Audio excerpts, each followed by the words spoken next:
وحدہ لا شریک جانو، اس کے کوئی بیٹا نہیں، اس کے کوئی باپ نہیں، اس کے کوئی ہمسر نہیں، نہ اسے کسی نے خلق کیا ہے. توجہ، بس وہ ہے. لیکن مولا یہ تو سمجھ میں آ گیا میری وہ ہے، لیکن نانو نانو کیوں فرمایا؟ ہم ہیں. کہا کہ یہی تو دنیا والوں کو بتانا چاہ رہے ہیں کہ اگر اس کی ذات میں زیادہ غور کیا تو بھٹک جاؤ گے، اور اگر ہماری ذات میں بھی زیادہ غور کیا تو بھٹک جاؤ گے. لیکن ایک فرق کے ساتھ، اگر اس کی ذات میں غور کیا تو اسے اللہ ماننے سے انکار کرو گے، اور اگر ہماری ذات میں بھٹکے تو پھر نصیری بن جاؤ گے. ہوا نہنو. دنیا آج دعوت دے رہی ہے اللہ کو پہچانے، اللہ کو پہچانے، اللہ کو پہچانے. گلی گلی میں بھاگتے پھر رہے اللہ کو پہچانے، اللہ کو پہچانے. جب جا کے سوال کرتے ہیں بتائیے تو اللہ کون ہے، اللہ کے بارے میں کچھ بتائیے تو اللہ کو جانے. اللہ کے بارے میں کچھ معرفت کے کلمات تو کہیں، اللہ کو جانے. ہر منزل پہ ایک ہی کلمہ ہے. ارے کبھی دعائے کنائل بھی آ کر پڑھو تو جس میں توحید کا سرچشمہ تمہیں نظر آئے گا. امام حسین کی دعائے عرفہ اٹھا کر دیکھو جس میں خالص توحید نظر آئے گی. وحدانیت کا ٹھاٹا مارتا ہوا سمندر تمہیں نظر آئے گا. توحید تلاش کرتے ہو تم در اہل بیت چھوڑ کر، در اہل بیت چھوڑ کر توحید نہیں شرک نظر آئے گا، توحید نظر نہیں آئے گی. اس لیے کہ عزیزان گرامی، ہوا وہ نانو وہ ہے، ہم ہیں. اگر اور کوئی ہوتا عزیزان گرامی کلیجہ پھٹ جاتا. میرے مولا نے جملہ ارشاد فرمایا ہے، یا من دل بذاتہ علی ذاتہ.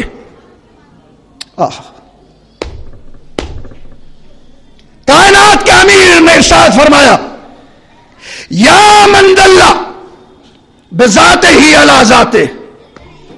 کیسے سمجھاؤں اپنے اس مولا کے قول کو؟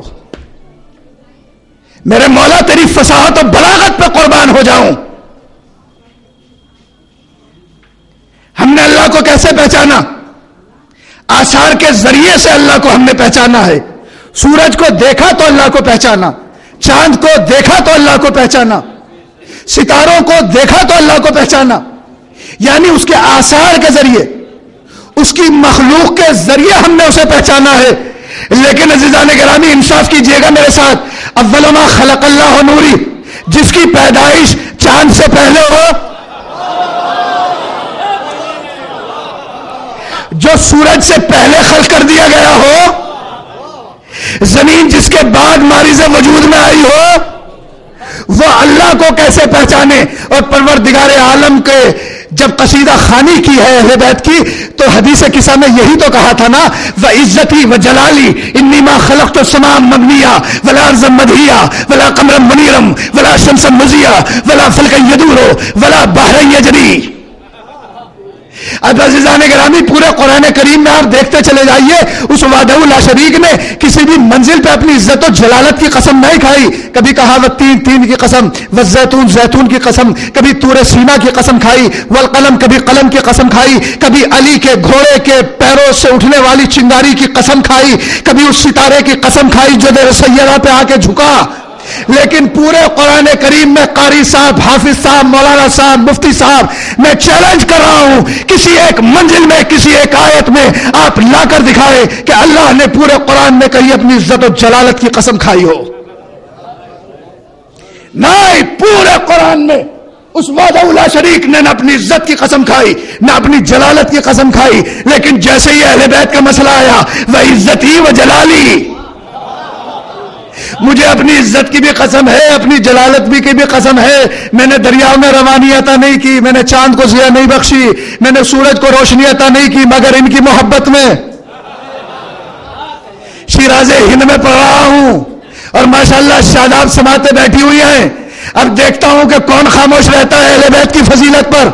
اے اللہ، تو ہے صاحب اقتدار، تو ہے صاحب اختیار، ذرے ذرے پہ ہے تیرا اختیار. تو تو نے ان کی محبت میں چاند کو بنایا، سورج کو بنایا، کہکشاؤں کو بنایا، خلاؤں کو بنایا، فضاؤں کو بنایا، گھٹاؤں کو بنایا، اہل بیت کی محبت میں بنایا نا. تو ہم بھی تو اہل بیت سے محبت کرتے ہیں، ہم بھی تو اہل بیت سے انسیت رکھتے ہیں، ہم بھی تو اہل بیت سے محبت رکھتے ہیں، ہم بھی تو اہل بیت سے عقیدت رکھتے ہیں. تو اے پروردگار، تو نے ان کی محبت میں چاند کو بنایا، سورج کو بنایا، کہکشاؤں کو بنایا، فضاؤں کو بنایا، خلاؤں کو بنایا. پروردگار وہ تیرا اختیار تھا کہ تو نے ان کی محبت میں کائنات کو سجا دیا. ہم بھی گناہگار ہیں، ہم بھی ان سے محبت کرتے ہیں، تو ہم نے بھی ان کی محبت میں علم کو بنایا، تعزیہ کو بنایا، فرش اعضاء کو سجایا.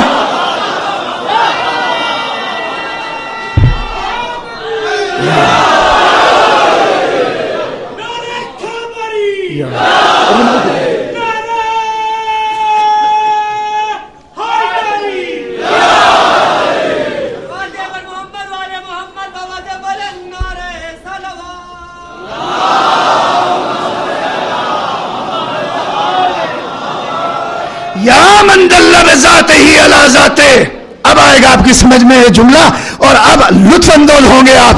یعنی اہل بیت وہ ہیں کہ جو دنیا سے پہلے ہیں، تو ہم نے تو اللہ کو دنیا کے ذریعے سے پہچانا، تو پھر اہل بیت نے کیسے پہچانا؟ میرے مولا نے فرمایا یا من دل بذاتہ علی ذاتہ، جس کے وجود پر دلیل ذات ہی اس کی ذات ہے.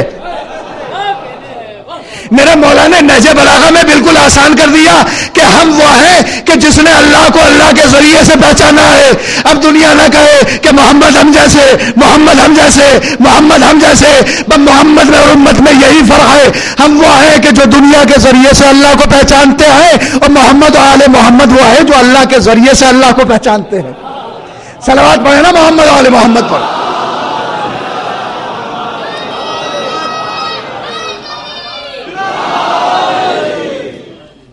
یا من دل بذاتہ علی ذاتہ.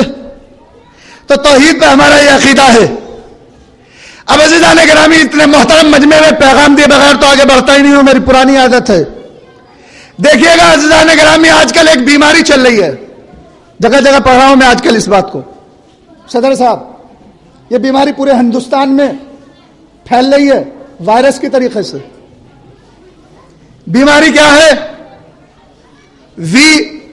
VIP. یہ VIP کی بیماری ہے. جو نہیں ہے وہ بھی اپنے آپ کو VIP سمجھ رہا ہے. یہ VIP کی ادائیں کیا ہیں؟ جلوس میں چل رہے ہیں، جلوس کے پیچھے پیچھے فاصلہ بنا کر. بھائی انجمن میں ماتمیوں کے ساتھ کھڑے ہونے کے بعد کیوں ماتم نہیں کر رہے ہیں؟ فاصلے سے کھڑے ہوئے ہیں. کہا کہ جناب ہم VIP ہیں.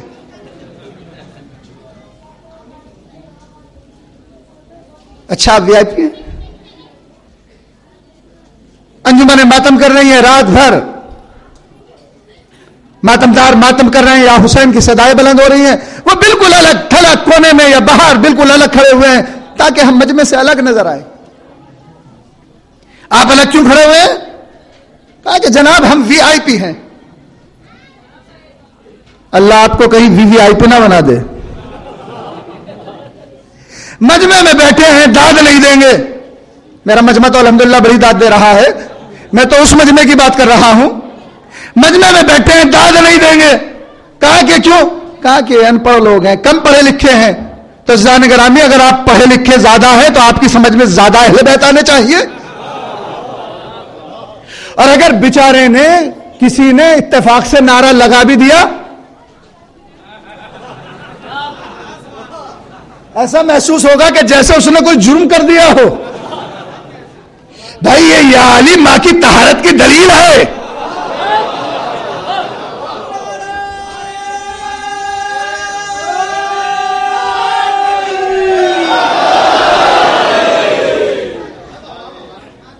نعرہ لگا بھی دیا اتفاق سے تو مڑ کے دیکھتے ہیں حضرت.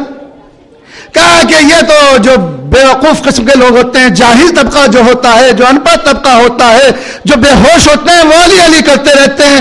ہم زیادہ پڑھے لکھے ہیں. تو عزیزان گرامی میں یہی تو کہتا ہوں، یہ بے ہوش ہو کر بھی علی علی کر رہے ہیں، تو ہوش میں رہ کر بھی علی علی نہیں کرتے. عجیب مسئلہ.